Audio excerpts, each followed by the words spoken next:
So, you've been through the fire, right? You've faced your challenges, you've done the hard work, and you've emerged totally transformed, like a phoenix rising from the ashes. But what if I told you that this exact moment, this moment of triumph, is also when you're at your most vulnerable? Let's explore why. It's a total paradox, isn't it? I mean, after all that work to become stronger, to become more self-aware, you'd think you'd be invincible.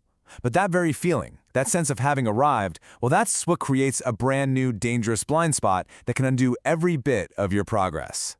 You know, the source material uses this really powerful metaphor to explain the problem.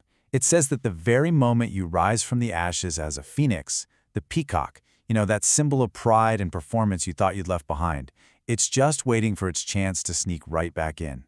Your success can actually be the very thing that reopens the door to arrogance. And this all leads us to the core danger, which is this temptation to go it alone. We start thinking our newfound strength means we just don't need anyone else. But this mindset, this lone wolf mentality, it isn't strength, it's a trap. The source puts it this bluntly for a really good reason. I mean, think about it. In nature, isolation equals death. A single animal is just an easy target for predators. And that same principle holds true in our inner lives. When we isolate ourselves, we become easy prey for our own worst instincts. So, what happens in this isolation? Because when you're all by yourself, your greatest threat isn't something out there. No, the real danger is already inside you. See, with no outside perspective, with no one there to keep you grounded in reality, your own mind becomes this dangerous echo chamber. It just starts spinning stories, these stories about yourself that feel completely true, but are actually dangerously distorted. And this, right here, is the trap.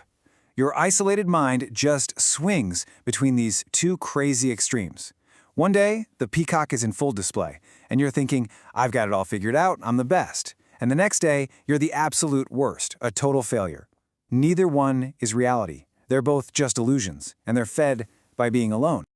Okay, so if isolation is the virus, what's the antivirus? Well, the source introduces this really powerful concept it calls body life. And I want you to think of it not just as like a support group, but as an active, necessary defense system for your maturity. Now, what's really interesting here is the definition.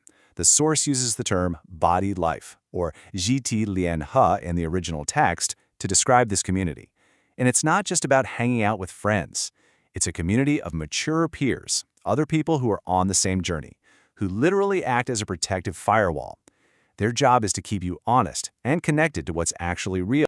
So how does this actually work in practice? Well, it's a pretty simple four-step process. First, your pride starts to show up. The peacock spreads its tail feathers. Second, someone in your community, a protector, they see it. Third, and this is absolutely crucial, they have your permission to speak the truth to you, directly.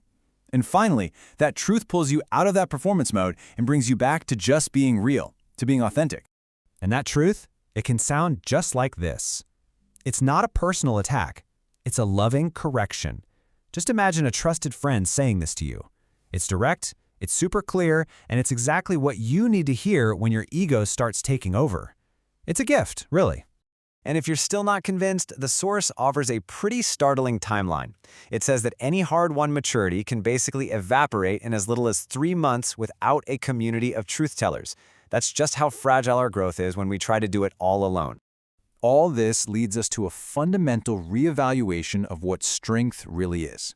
We've been taught that the goal is independence, right? To not need anyone. But true, resilient maturity isn't independence. It's interdependence. This slide just lays out the two paths so clearly. Independence feels strong, sure, but it's actually really fragile, and it has a very low ceiling for growth. But interdependence, relying on each other, that's where you find true resilience and unlimited growth. It's all about being strong together. And what's so fascinating is that this isn't some kind of accident. The source actually draws on this philosophical idea, which is found here in a passage from Ephesians, that our weaknesses, they aren't a bug, they're a feature. We were intentionally designed to not have it all together, precisely so we would be forced to reach out and connect with others. Our need for each other is literally by design. So this brings us to the invitation at the heart of this whole explainer, moving from theory into action. It's time to find your protectors. Let's just be honest for a second. After a long, hard struggle, the idea of finally being self-sufficient and flying solo is incredibly tempting. It feels like the reward we've earned, doesn't it? But here's the way out.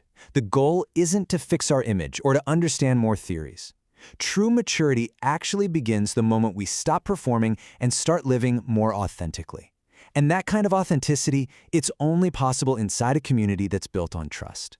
So here's a question for you to really think about. Right now, in your life, who has permission to call you out? Who can tell you when your peacock tail is showing? If the answer is nobody, well, that's your first big warning sign. So the key invitation is this: stop trying to do this on your own. Your blind spots are called blind spots for a reason. You can't see them. You have to intentionally seek out a mature guide or a mentor or a community of peers who can see what you can't. You know, this isn't just a nice idea. It's a practice.